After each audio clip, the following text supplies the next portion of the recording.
As Amazon tries to block the formation of a union in Alabama, more horror stories about how badly the company treats the workers have emerged. Joining me to talk about it is Farron Cousins from the Trial Lawyer magazine. Farron, as I look at this case, to me, you're talking about a multi-billionaire who has built, he's built a company that really, it's going to take an awful lot to shake it up. It doesn't take that much to give the employees the right to be able to use a restroom or to make a little more money. This is just something that's just, the story's getting uglier by the day the more we learn about Bezos. Don't you agree?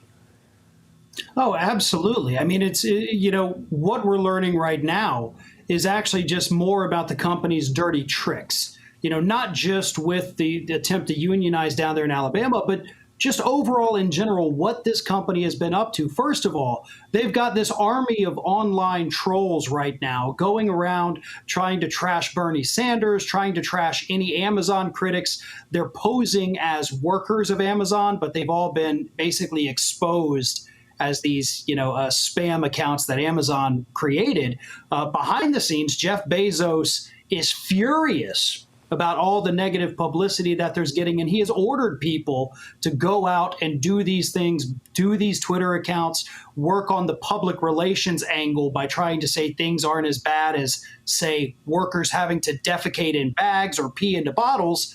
But we now know, thanks to great reporting from the Intercept, Ken Klippenstein, those are true. And Amazon knows that they have been treating their workers this poorly, that they've been forced to go to the bathroom in bottles and bags because they have internal documents showing that they knew this was happening. So it's all across the board just horrible what they do. Yeah, it's not a legend anymore, is your point. And when these stories first emerged, you know, you thought, okay, well, this is an isolated incident here and there. But now you have drivers reporting that they always use bottles to relieve themselves, and they have to leave the bottles on the truck throughout the day just so they can take a break, a restroom break. You know, as I think about this case, he's probably spending millions to try to put his finger in a hole in the dike that's getting ready to break. Because once the unionization starts, it's going to start throughout the country. So, I mean, don't you just build around the inevitable and say, this is going to happen. Let's go ahead and maybe I won't make as many billions of dollars next year. Maybe I'll lose, you know, a net worth of $500 million. But don't you just say it's time to do something and we have to rethink what we're doing? Well, you would, I would, but, you know, we're people that actually have a moral compass. I mean, we have to understand at this point, Jeff Bezos, what's his net worth? I think 180 billion, the richest man on planet Earth. And he still doesn't want to pay to give people an extra 10 minutes to go to the bathroom. We're dealing with unfettered greed, the likes of which we have not seen in this country or on this planet ever. I mean, the amount of money he would have to pay just to give these workers decent benefits is absolutely minute compared to how much money he is hoarding, like he's, you know, the dragon from The Hobbit. I mean, that's what we're talking about here. That's the kind of money this guy is hoarding away. And he won't pay to treat his workers fairly, to give them decent benefits. So he thinks that he can win the war in social media by having these Amazon trolls go on, you know, go on all the sites, whether it's Twitter, Facebook, whatever, and just use that vehicle to turn this around. It's not looking like that's successful at all. As a matter of fact, now that people are finding out that he's behind all this, that he's spending millions of dollars hiring law firms to do dirty tricks, to go after people who are his critics, you know, that has a tendency to blow up in your face, and it seems like that's already happening. Has that just begun? Where do you see it? Where do you see this going? I really do think that this has just begun now, and people are starting to pay more attention.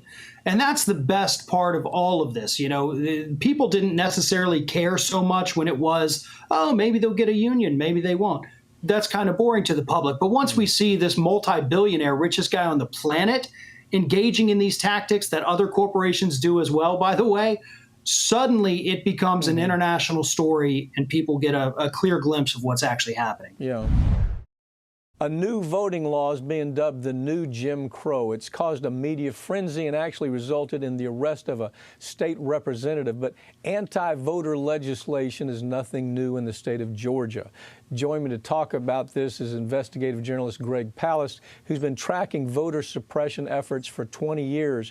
And that's a fact, Greg. I remember interviewing you about 20 years ago for the first time when you started uncovering all this. You might remember with Air America. And it just never stops, does it? First things first. Greg, tell us about the significance of this new Georgia law and how it impacts voters. Take us there. Well, first of all, let's begin with the fact that Georgia's always been running Jim Crow elections. It's one of the worst states, and I've been investigating there for 8 years, originally for Rolling Stone and Salon and The Guardian, and now I'm working with Black Voters Matter Fund. And so it's an old story. Now it's just getting much worse. They panicked because despite everything that they tried, they couldn't stop Biden, Ossoff, and Warnock from winning Georgia because it is a blue state, as Martin Luther King III told me 8 years ago when I began working there and investigating. He says, you just have to let us vote. Let the people vote. It's a it's a white minority state right now. And so what they have to do something simple. Eliminate black voters. This new law takes it a new step, a new horrific step down backwards into the Jim Crow darkness. Okay, how did they do that? We keep hearing that line, this is awful, this is awful. What? Tell us, what are they doing? Lay out the first specifics about it. What are they doing? Okay. I mean, everyone's heard, I broke a story that part of the law is that if you give someone a slice of pizza or a bottle of water, which I witnessed this criminal activity by the Papa John's pizza pushing gang in Georgia, it is a felony crime. I kid you not, to hand someone a slice of pizza in a line. Now, understand, this is Georgia, where it's often pouring rain or humid, horrid conditions. Why are the lines 3, 4, 6 hours long? For example, in Cobb County, they closed 6 of the 11 early voting stations, all 6 in African-American neighborhoods. So, of course, people then bunch up into the white districts that are left open for voting.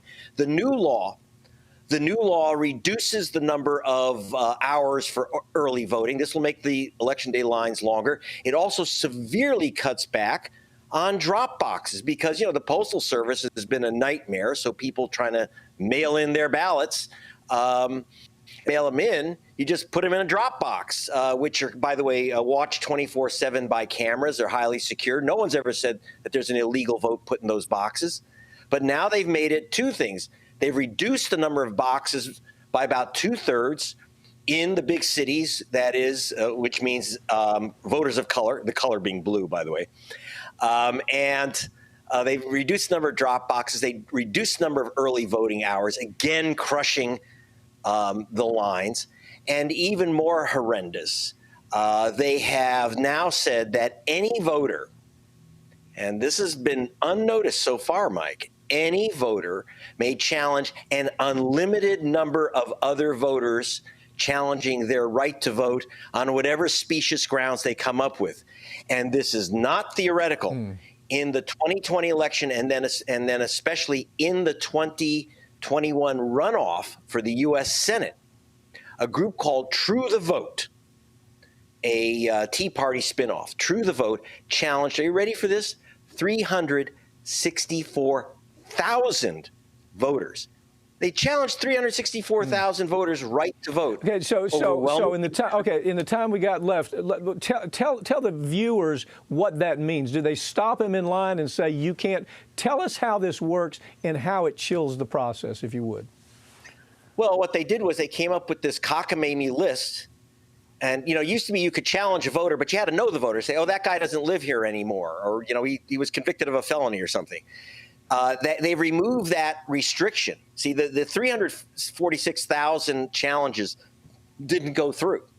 But now the new law will permit it because you don't have to know the voter. You just have to say, oh, we see that Jose Garcia, that according to the post office, Jose Garcia moved out of Georgia.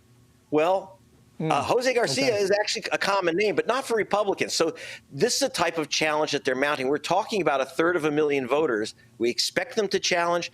The Republican Party has joined in with True the Vote on these challenges, and the challenges are now welcomed by the Secretary of State of Georgia, Brad Raffensperger. What has been the result of that? If they challenged 360,000 voters, how many of them actually were not permitted to place a vote? Do you have a number on that? Virtually every challenge was thrown out. That's why they just changed the law. So we don't know what's going to, under the new law, you can expect 1/3 voters are going to face the chop. And we saw the effect of this. 340,000 voters were illegally removed just before the 2018 election, in which Stacey Abrams supposedly lost to Brian Kemp. This will reactivate that Jim Crow ethnic cleansing of the voter rolls. Very serious stuff. Okay. State Representative, to tell you how ugly it gets, State Representative Park Cannon, well, he was actually handcuffed right in front, right outside the governor's mansion.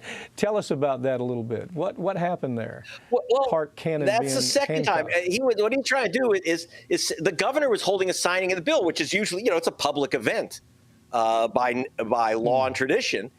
They locked the door to the governor's office and only allowed 7 white guys to witness the signing of the bill. I kid you not. So an African American said, I want to be there when this Jim Crow thing is penned. And they literally busted him. But understand, this is the second bust. We have on camera from 2 years ago, Nikema Williams, who is now Congresswoman Williams. There were protests against the theft of the election in 2018. In the Capitol, which was a legal demonstration, legal petitioning. And the cops started arresting people. So Nikema, the representative in the House, in the Georgia House, came down and said, look, these people are just trying to present a petition to me. And they arrested her. She's now in Congress. So this is Georgia. It's a contact sport, believe me. This is old stuff. Greg, this has been happening again and again. We appreciate that you're out there. Thank you for following this story. We'll follow it more with you as it develops. Thank you for joining me, Greg. Okay. You're the best.